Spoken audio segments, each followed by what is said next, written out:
Nous avons eu trois nouvelles contradictoires. La première, c'est que on ne savait pas si on allait avoir l'autorisation de déambuler dans le cimetière du Père-Lachaise. La deuxième était que nous n'avions pas l'autorisation de déambuler dans le cimetière du Père-Lachaise. Et la troisième, c'est qu'aux dernières nouvelles, nous pourrions déambuler et organiser, faire cette traditionnelle montée au mur. C'est assez étonnant, euh, si j'ose dire, parce qu'on voit bien que tous les considérants sanitaires ne sont que des prétextes. On aurait pu faire un rassemblement, et on va faire un rassemblement place de la République. On pouvait monter, comment dirais-je, par l'avenue de la République jusqu'à l'entrée du Père-Lachaise, mais le virus aurait commencé à frapper à l'intérieur du cimetière. Allons, allons, allons. Tout ceci ne sont que des prétextes et on le voit bien. Et pourquoi ces prétextes? Et pourquoi cette inquiétude euh, qui rappelle un petit peu l'inquiétude de Michelet à propos de la Révolution française quand il disait pour que les cendres soient aussi chaudes, il faut que l'objet, la Révolution française, soit particulièrement brûlant. La Commune de Paris est quelque chose de particulièrement brûlant. Et pourquoi? Pierre l'a dit dans ses quelques mots d'introduction, c'est une rupture. Dans l'histoire des combats de l'émancipation de l'humanité, et les combats de la classe ouvrière plus particulièrement, il y a avant et après la Commune de Paris. La Commune de Paris, malgré ses 72 jours, malgré sa brièveté, malgré ou à cause de la brutalité de la répression, tout ceci ne peut pas empêcher de constater quelque chose de particulièrement fort, de particulièrement symptomatique, de définitif, qui est, c'est la première fois où la classe ouvrière a été amenée à prendre le pouvoir et à gérer, certes, une ville qui n'est pas n'importe quelle ville, Paris, mais à gérer une ville et, je le dis, à prendre le pouvoir. Pourquoi? La politique, c'est le pouvoir. La quintessence de la politique, c'est le pouvoir, c'est l'organisation du pouvoir, c'est l'organisation de la société à partir du pouvoir. Et ce qu'a montré la Commune de Paris, avec toutes les difficultés, avec toutes les faiblesses, avec toutes les incertitudes, avec tout ce qu'on veut, c'est la capacité de la classe ouvrière à diriger. Et ça, c'est essentiel. Ça explique la brutalité de la répression et ça explique les calomnies qui sont racontées dans. Le 29 va avoir lieu une cérémonie en hommage aux religieux qui ont été, aux otages qui ont été exécutés, en oubliant bien évidemment d'indiquer que le premier sang qui a coulé, ça a été le sang de Gustave Flourens, par exemple, ou la captation poursuivie de Blanqui, et c'est suite à la captation de Blanqui qu'il y a eu les otages, etc., etc., etc. Donc c'est ça qui marque, qui est le marqueur absolu. La classe ouvrière prend le pouvoir. Et deuxième marqueur, si j'ose dire, elle ne le prend pas n'importe comment. Elle le prend dans une logique, dans une configuration, dans une modalité qui va marquer toutes les révolutions à partir de la Commune de Paris, même si déjà cette modalité, cette manière de faire avait existé pendant la Révolution française. C'est quelque chose que l'on voit toujours. Chaque fois qu'il y a une forme de révolte un petit peu profonde, je dirais, un petit peu intéressante, on voit qu'il y a un retour vers les modes d'organisation de la Commune de Paris qui sont en une chose extrêmement simple. Les responsables sont des délégués, ils sont élus et ils sont révocables à tout moment. C'est essentiel. C'est une reprise de la Révolution française, il ne faut pas hésiter là-dessus, mais quand à l'initiative de Varlin, la garde nationale décide ça et décide très exactement le 13 mars 1871, la garde nationale affirme son droit absolu de nommer tous ses chefs et de les révoquer dès qu'ils auront perdu la confiance de leur mandat. Et pour bien montrer que c'est quelque chose de nouveau, ce jour-là, il destitue tous les chefs pour en élire de nouveaux.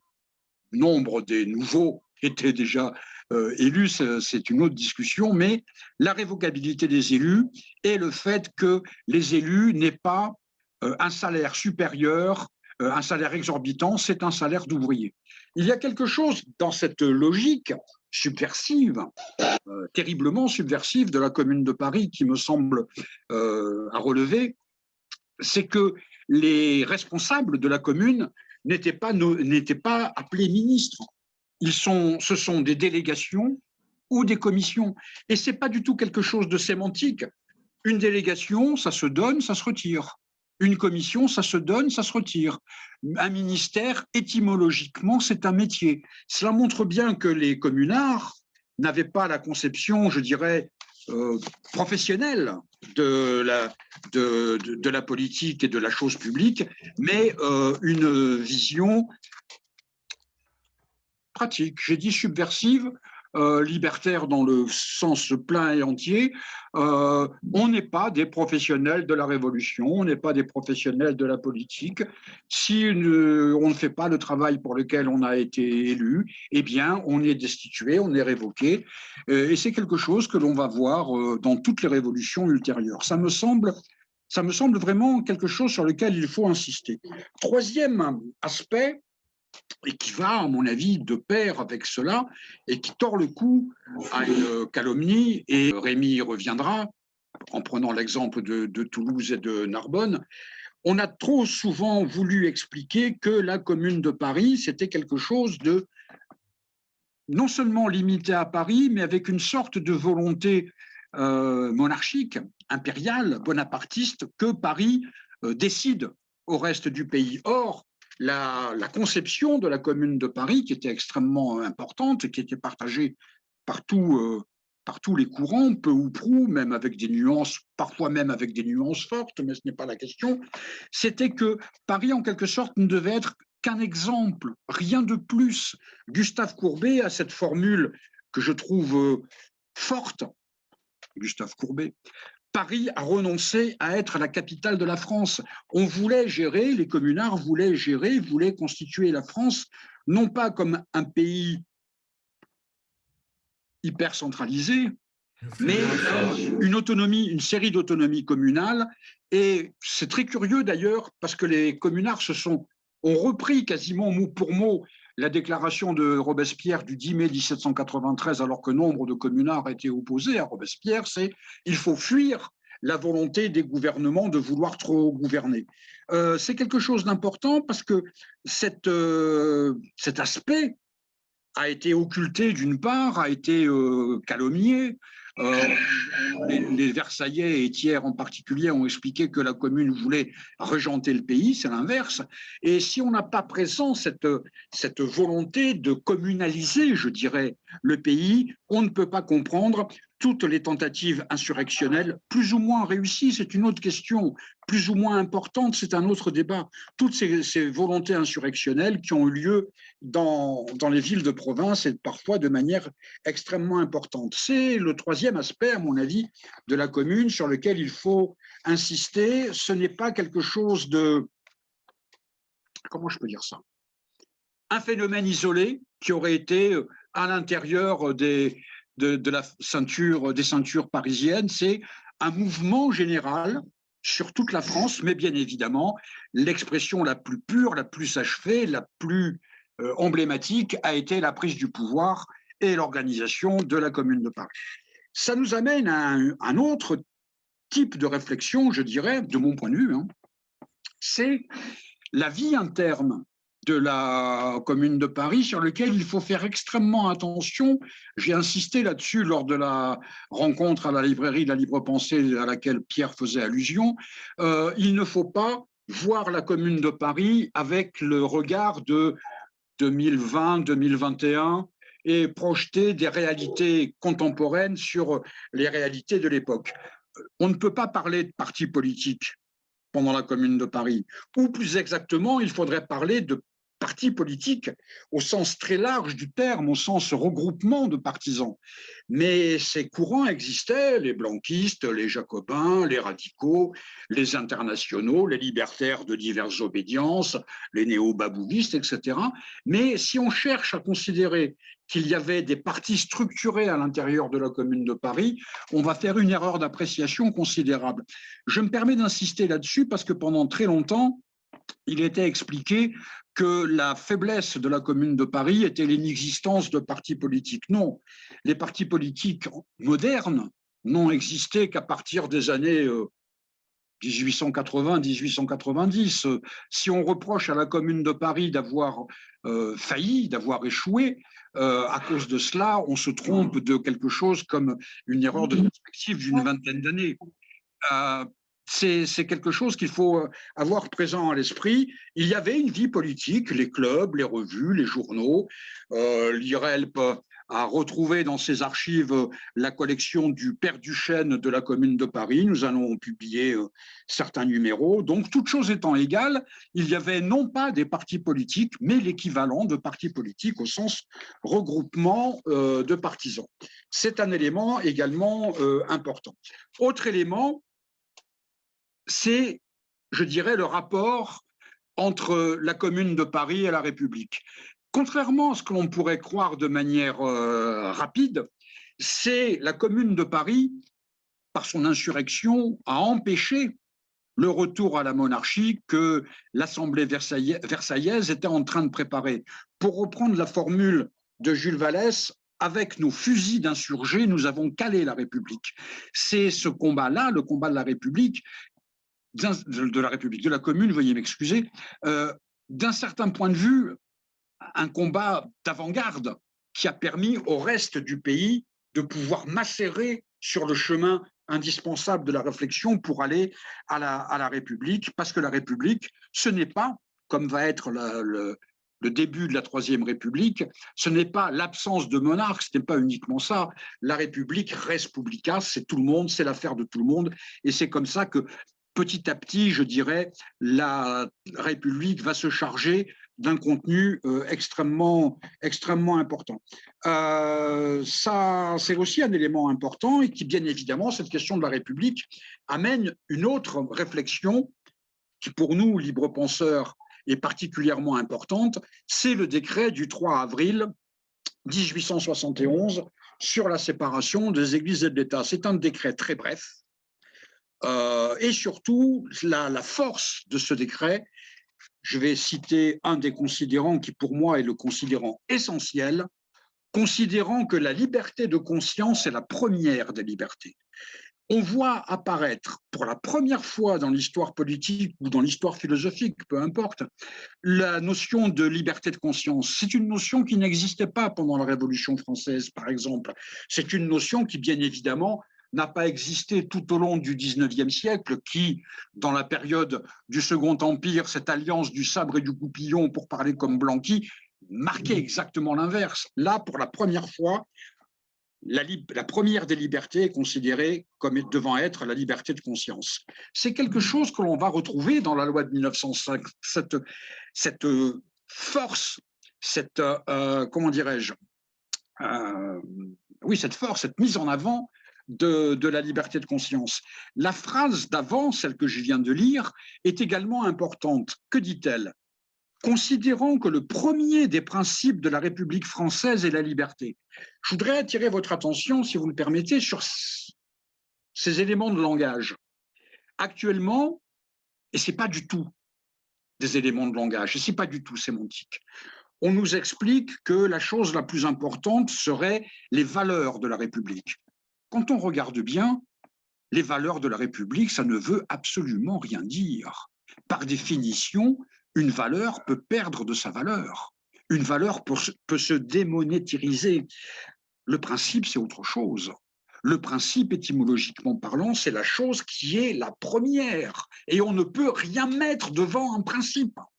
Or, si on dit que le premier des principes, c'est la liberté, et que la liberté de conscience est la première des libertés, il n'y a rien qui peut atténuer, qui peut affadir cette vérité, cette force.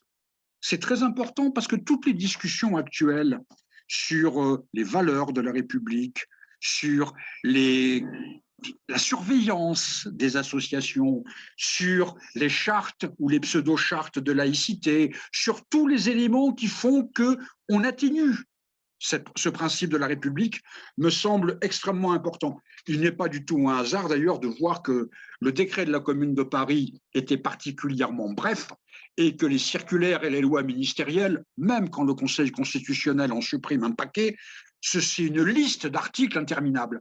Ce n'est pas une référence historique, c'est une référence philosophique essentielle. Est-ce que nous considérons que la liberté, c'est un principe ou est-ce que c'est une valeur? Si c'est un principe, c'est inaltérable. Si c'est une valeur, eh bien, il peut y avoir des choses qui peuvent modifier cette liberté, et plus particulièrement cette liberté de conscience. C'est vraiment très important, à mon avis, de noter cela, parce que ça va être une sorte de fil rouge avec la loi de 1905, et ce n'est pas un hasard si un certain nombre de communards, Clovis Hugues, Édouard Vaillant, bien évidemment, Jean Allemann, bien évidemment, vont, après avoir été des combattants de la Commune de Paris, vont se retrouver, comment dirais-je, dans l'action pour la loi de séparation des églises et de l'État. Et d'ailleurs, ce n'est pas du tout secondaire de voir qu'il y a une discussion qui se mène une fois que les biens des églises, que les églises et que les biens de l'Église sont expropriés en quelque sorte. Qu'est-ce qu'on en fait? Par exemple, le communard Gustave Lefrançais explique il faut qu'on les réclame comme biens nationaux pour que la commune en fasse ce que bon lui semble. Et il ajoute elle pourra les louer, si bon lui semble, à des gens qui pourront y exercer leur culte. C'est-à-dire, et ça aussi c'est essentiel, la laïcité, la liberté de conscience, ce n'est pas l'interdiction des cultes, tout au contraire. C'est le fait de permettre matériellement que les cultes puissent s'organiser. Pour que les cultes puissent s'organiser de la manière la plus simple, il faut la laïcité parce que seule la République peut garantir cette égalité de traitement entre tous. C'est ce fil qui existe entre les débats de 1871 et les débats de 1905 avec ce qu'a pu écrire ce qu'a pu dire Briand, ce qu'a pu dire Jaurès, bien évidemment, et qu'il faut relire. C'est un véritable, je me permets de faire cette parenthèse, relire les discours de Briand et de Jaurès sur la séparation des églises et de l'État, les discours parlementaires, c'est un véritable bain de jouvence, surtout dans la situation actuelle. Comment dirais-je? Pour paraphraser ce que disait Crevel à propos de Lautréamont, c'est une porte qui s'ouvre sur la mer. D'abord, sur la forme, c'est splendide, et sur le fond, quelle puissance d'évocation de la liberté, de compréhension de ce qu'est la liberté. Bien évidemment, si on parle de liberté, on est obligé de parler d'internationalisme, ou plus exactement, et là aussi, c'est curieux comme chose. Je discutais avec un cinéaste cet après-midi à l'IRELP sur la Révolution française et ses rapports avec l'étranger. Je lui rappelais que dans les premières années de la Révolution, sur les frontières françaises, il y avait écrit vers l'extérieur, ici commence la terre de la liberté. Et je lui disais qu'actuellement, ces pancartes de bienvenue étaient remplacées par des barbelés. Et quand je dis des barbelés, ce n'est pas seulement des barbelés. Et donc la Commune de Paris, cette conception de refus de la xénophobie, de mise en pratique de la République universelle, puisqu'il se réclamait du drapeau de la République universelle, a amené tout naturellement la Commune à considérer que les étrangers pouvaient être élus, et non seulement avoir le droit de vote, mais être élus. Bien évidemment, on pense à Dombrowski, mais on pense à l'ouvrier Frankel, qui était responsable de la délégation du travail. Voilà un petit peu les éléments que je pourrais donner. Bien évidemment, il ne s'agit que d'évocation de ce que la commune pourrait nous amener comme réflexion, comme discussion. Je me permets, parce que je ne suis pas le président de l'IRELP pour rien, d'indiquer que l'IRELP va sortir et en cours de confection un bouquin important sur le 150e anniversaire de la Commune de Paris. Normalement, on aurait dû tenir un colloque, mais pour des raisons entre guillemets sanitaires, ce colloque n'a pas eu lieu. Nous nous sommes vengés. Nous allons publier, nous sommes en train de le faire, les communications à ce colloque et on va y introduire un certain nombre d'éléments, y compris d'éléments qui sont de nos archives. J'ai parlé de quelques extraits du Père Duchesne. Nous avons quelque chose, au moins un document que la Bibliothèque nationale n'a pas, c'est quand Rochefort est chassé de France et doit s'exiler en Belgique, il y a un manuscrit de la Lanterne qui existe à l'IRELP, que la Bibliothèque nationale de France n'a pas, que nous allons publier. Bien évidemment, ce volume sera vendu en priorité aux fédérations de la libre pensée pour un prix modique. Et je sais que vous allez, dès la fin de cette discussion, harceler Pierre pour commenter le maximum de choses, pour vous régaler. Je suis en train de collationner ces documents. Je peux vous dire, et je termine là-dessus, nous avons volontairement choisi de donner la parole à des jeunes chercheurs, des étudiants, des jeunes salariés qui travaillent avec l'IRELP. La relève est là. Bon, je vais prendre le relais. Alors, si tu me fais la passe, comme au rugby. Absolument. Et je commence par te féliciter parce que tu as mis en exergue avec beaucoup de force les points essentiels. J'ai particulièrement apprécié ton passage sur les valeurs et les principes, parce que j'y adhère entièrement. Alors, moi, je vais vous parler de la commune de Toulouse, sur laquelle j'ai fait une recherche et commis un petit livre qui a été publié dans une collection cette année à Toulouse, qui réunit beaucoup de petits livres sur des événements un peu oubliés ou négligés. La commune de Toulouse est une commune atypique. D'abord, c'est peut-être la plus brève, ou une des plus brèves, puisqu'elle n'a duré que 2 jours. Ensuite, c'est une commune qui a été non sanglante, il faut s'en féliciter. Il n'y a pas eu de mort et ses dirigeants ont été acquittés au tribunal. Ce n'est pas les seuls, ceux de Narbonne aussi. Et enfin, et là c'est étonnant, certains des dirigeants de la commune de Toulouse ont été ensuite nommés à la municipalité pour justement remplacer la commune et revenir à l'ordre établi, soumis au préfet nouveau qui est arrivé. Alors, et ça a introduit un trouble qui explique aussi l'oubli, puisque les socialistes, Jules Guesde en particulier, a eu des mots très durs à l'égard de la commune de Toulouse et de son chef, ou en tout cas de son inspirateur, qui est Armand Duportal. Alors, je suis obligé, volontairement, Jean-Marc n'a pas fait un récit de la Commune de Paris. En demi-heure, ce n'est pas possible. Moi, je suis obligé quand même de rappeler que Armand Duportal, en 1870, il a 56 ans, il n'est pas tombé dans la dernière averse.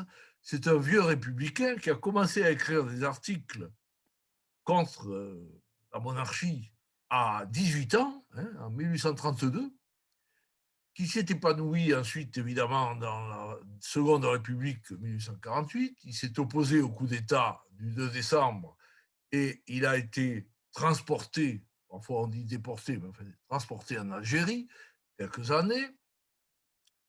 Puis il a eu une vie assez compliquée, mais disons qu'il a survécu et il est revenu à Toulouse en 1868, au moment où l'Empire a permis le redémarrage de la presse d'opposition, non sans procès. Duportal a eu 18 procès et il a été souvent condamné à la prison. C'est d'ailleurs le seul préfet nommé par Gambetta lorsque la République a été proclamée le 4 septembre 1870, après la chute de l'Empire et la défaite de Sedan le 2 septembre. Duportal était en prison à Paris, à Sainte-Pélagie. Et il a été bombardé préfet de la Haute-Garonne. On l'a envoyé à Toulouse. C'est un cas assez exceptionnel quand même. Parce qu'il avait le prestige de celui qui avait toujours résisté à l'oppression et en particulier à Napoléon III. Alors là, en mars 1870, Duportal est sous le coup d'une révocation par le gouvernement de Thiers. Il faut dire que Gambetta, déjà, avait essayé de le révoquer fin octobre 1970, parce qu'il trouvait justement que Duportal avait une politique un peu trop excessive à l'égard de l'Église, notamment. Il appliquait déjà la séparation de l'Église et de l'État au niveau des crédits communaux et surtout, il avait laïcisé, il avait essayé de laïciser les écoles primaires, chose qui a été cassée par le pouvoir. Donc, il a fait une tentative Gambetta a fait une tentative de substitution du Postal par Hugues, qui était un prof de la fac de droit, un bon républicain, qui de lui-même a dit c'est pas possible, je ne peux pas prendre le pouvoir parce que Duportal est incontournable, il faut le laisser.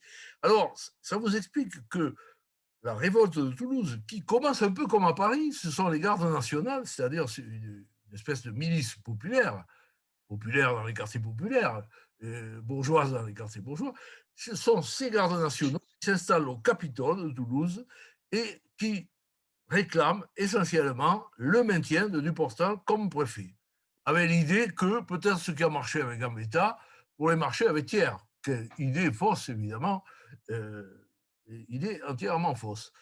Mais c'est dans leur proclamation, ils mentionnent, bien sûr, la référence à Paris, mais ils commencent par dire la garde nationale réunie à l'occasion de la création de bataillons de garde constitutionnelle et de l'installation de M. de Khératry, le nouveau préfet nommé par Thiers en qualité de préfet, a proclamé à 2 heures l'organisation de la commune au cri de Vive Paris. Paris où la commune était depuis une semaine, mais où il n'y avait pas encore d'élection et le conseil de la commune n'était pas encore constitué.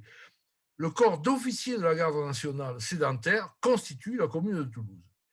Elle déclare M. de Khératry déchu de son titre de préfet et maintient le citoyen du Portal en qualité de délégué du pouvoir central. C'était le seul article. Alors, ce qu'il faut comprendre, c'est que pour les Toulousains de la garde nationale, qui avaient 6 000 hommes sous les armes, alors que les troupes régulières n'étaient que 600, les troupes régulières étaient dans les provinces lointaines étaient peu nombreuses. C'est pourquoi d'ailleurs le commandant en chef de l'armée à Toulouse a essayé de calmer le jeu et de composer avec Duportal, avec qui il avait de bons rapports d'ailleurs. Et le préfet Khératry n'a pas pu le convaincre de réprimer tout de suite la commune.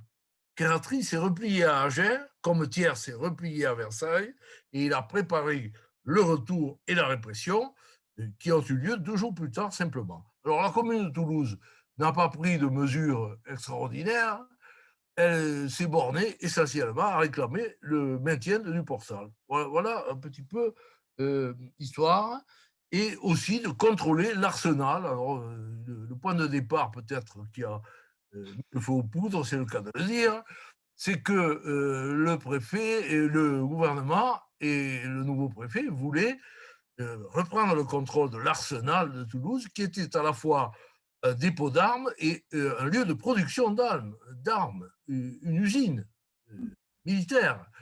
Et donc, les gardes nationaux ont réagi contre cette mesure, mais et c'est mentionné évidemment dans leur déclaration. Alors, à travers l'exigence du maintien du préfet, je crois qu'il faut voir que les Toulousains ont essayé de refuser d'interrompre un processus de républicanisation qui était bel et bien en vigueur depuis septembre 1870. Nous avons la laïcité qui est proclamée avec une tentative d'implantation dans les écoles. Nous avons des mesures sociales à l'égard des pauvres, des distributions de nourriture, etc. Et nous avons aussi la liberté de parole et d'expression par la presse dans les clubs, dans les journaux, l'Émancipation, qui était le journal du Portal. Et donc, il y avait quand même un contenu politique très important. Et ce n'est pas un hasard si cette commune s'est intitulée commune révolutionnaire quand même. C'est qu'il y avait bien le sentiment que le processus républicain était menacé et qu'il fallait réagir. Voilà un petit peu le mobile, si vous voulez. Hein. Alors, l'affaire a été, je dirais, tragicomique. Elle a failli être tragique parce que Khératri est revenu d'Agen avec de l'artillerie et de la cavalerie. Il a mis des mitrailleuses, enfin des canons chargés à mitraille en face du Capitole. Il a même donné l'ordre de tirer, mais cet ordre n'a pas été exécuté parce que la place était pleine et enfin, il y a eu un brouhaha extraordinaire. Et il y a eu des émissaires qui sont passés d'un côté et de l'autre. Et finalement, les gardes nationaux ont accepté d'évacuer le Capitole petit à petit. Le préfet a nommé un des chefs de la commune comme maire provisoire, Edmond Valette, qui avait déjà été adjoint sous l'Empire et dans la première municipalité élue, enfin la dernière de l'Empire, en août 70. Donc, si vous voulez, il a siégé dans les trois régimes successifs. Edmond Valette, c'est un bon propriétaire, républicain, mais enfin très modéré. Et voilà comment la commune s'est finie. Duportat s'est caché quelque temps, puis il a été arrêté, il a été mis en procès, le procès a été délocalisé à Pau en août 71, où il a été acquitté, il a été défendu par tout le monde. Il a un peu critiqué la commune en disant que c'était un vaudeville. C'est vrai que l'affaire a été un petit peu burlesque, que c'était une manifestation de pompons rebiffés, disait-il, pour essayer un petit peu, évidemment, de se dédouaner lui-même. Alors, je crois que ce qui est important à Toulouse, c'est que c'est l'héritage de cette commune. L'héritage, ça a été quand même le maintien de la presse républicaine. L'émancipation a décliné assez rapidement, mais elle a été remplacée par la Dépêche, qui existe encore aujourd'hui, et la Dépêche a repris le sous-titre de l'émancipation, journal de la démocratie.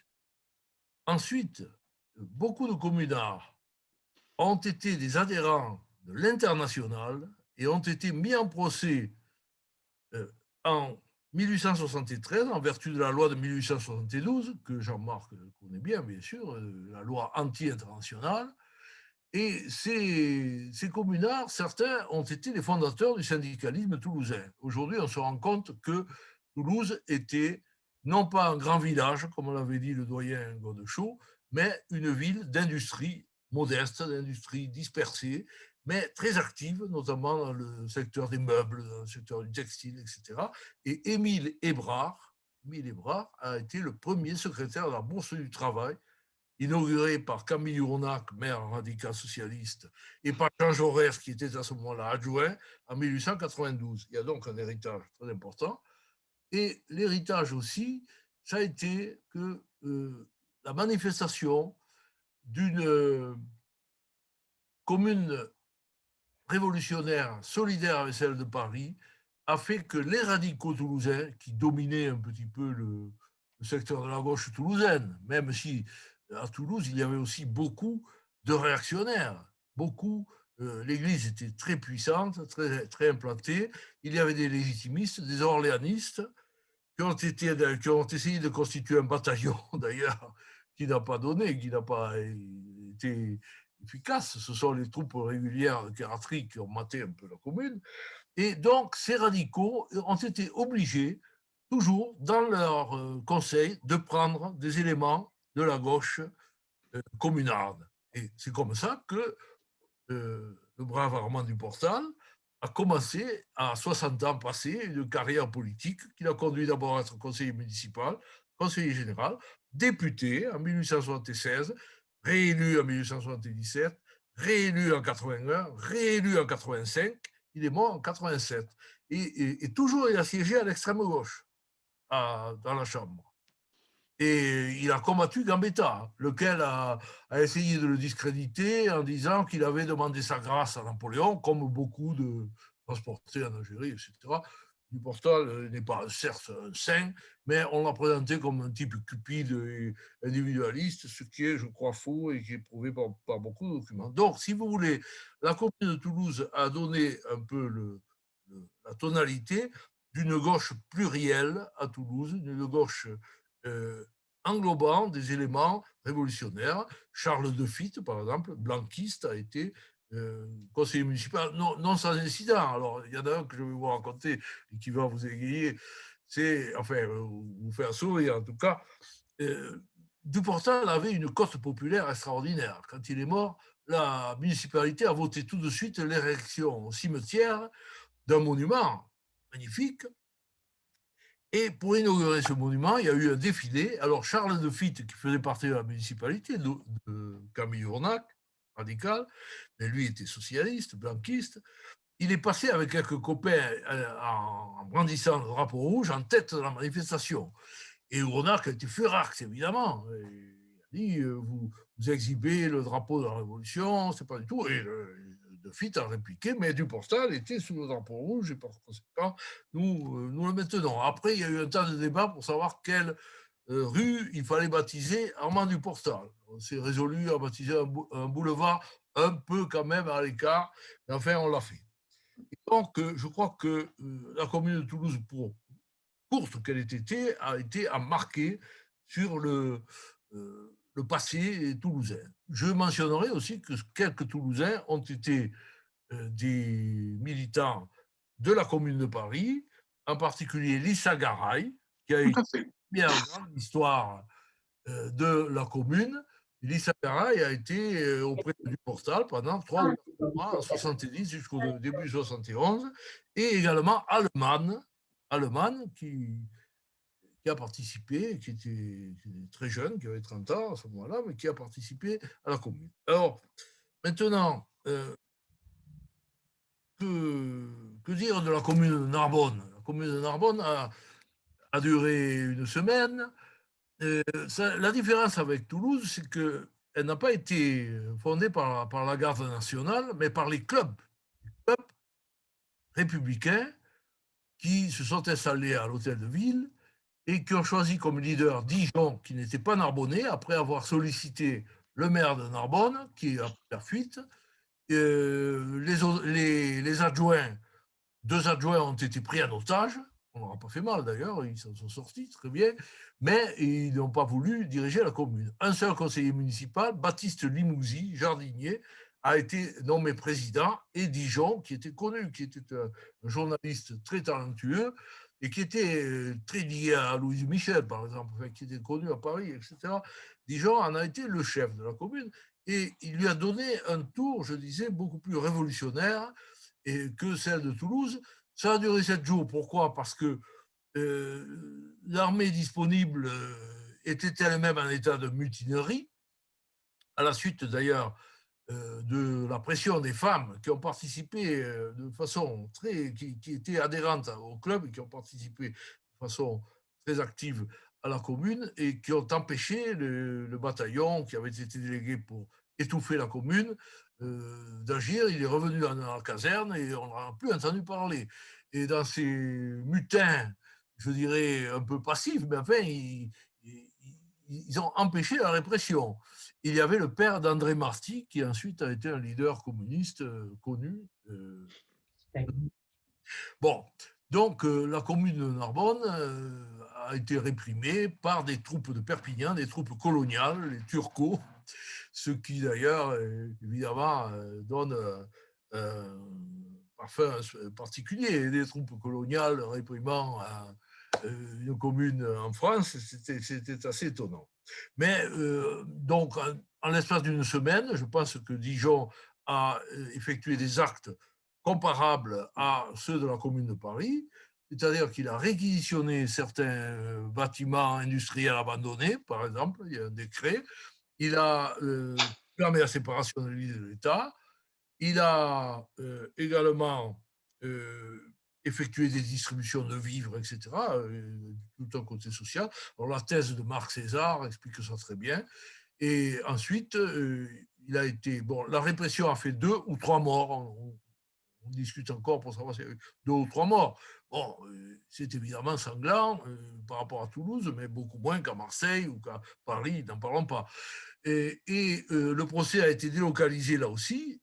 Il y a eu beaucoup plus d'accusés, une vingtaine, alors que Toulouse, 8 seulement. Il y a eu beaucoup de non-lieux à Toulouse.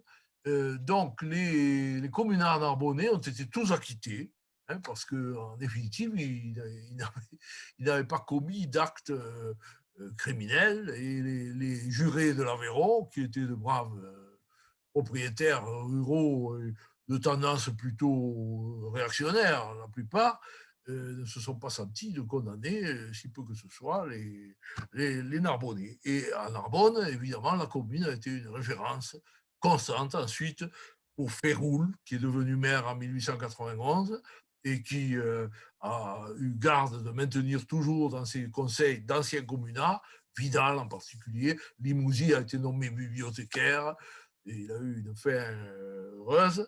Et ensuite, Léon Blum, lorsqu'il est venu à Narbonne en 1929, est toujours réclamé de la commune également de Narbonne. Mais bien sûr, c'est un mouvement qui, par rapport à la commune de Paris, apparaît comme un écho. Je pense que l'originalité de Toulouse, c'est que quand même c'était un enjeu très important, hein, parce que Toulouse était une ville qui commandait une région très grande et qui aurait pu essaimer ensuite à Auch, à Foix, dans l'Ariège. Il y a eu beaucoup de mouvements, y compris dans des villages, mais on manque de documentation. Mais à Varilhes, par exemple, le drapeau rouge a tenu 3 ou 4 jours, je crois. Donc, il y a des éléments qui montrent ce qu'a dit d'ailleurs très bien Jean-Marc, que la Commune de Paris n'était pas quelque chose d'isolé et qu'il y avait derrière le mouvement des communes qui a eu lieu en France, il y avait l'idée de la fédération. Ce n'est pas pour rien qu'on appelait les communards sous les armes des fédérés. Il y avait aussi, bien sûr, l'idée de la souveraineté communale, l'idée de mettre le pouvoir le plus près possible des citoyens. Je crois que cette idée est très fondamentale dans la commune. Et dans la proclamation qui a été adressée à toutes les communes de France, la commune de Paris a bien marqué qu'elle ne souhaitait pas être un organisme exécutif vertical, mais au contraire, un exemple peut-être et un élément de fédération, mais je ne sais plus qui a écrit Paris ne doit plus être la capitale de la France. Je ne sais pas qui c'est, mais certainement que Jean-Marc le sait. Donc voilà un petit peu ce que je voulais indiquer, pointer dans nos communes occitanes qui ont évidemment eu une tonalité particulière, même si elles n'ont pas été extrêmement spectaculaires. Hein, elles font partie de notre patrimoine et je crois que c'est important. Que je remercie beaucoup Pierre Guéguen et la Libre Pensée d'avoir organisé cette soirée. Il y a d'autres manifestations qui se produiront à la Cave Poésie après-demain. Je dois y aller, et c'est Delu Hermoz aussi qui participera. Et samedi, les jeunes communistes organisent une déambulation à travers Toulouse sur les lieux de cette commune à laquelle je participerai aussi. Voilà. Merci. Merci. Là, nous pouvons répondre aux questions et débattre entre nous. J'aimerai toujours le temps des cerises et le souvenir que je garde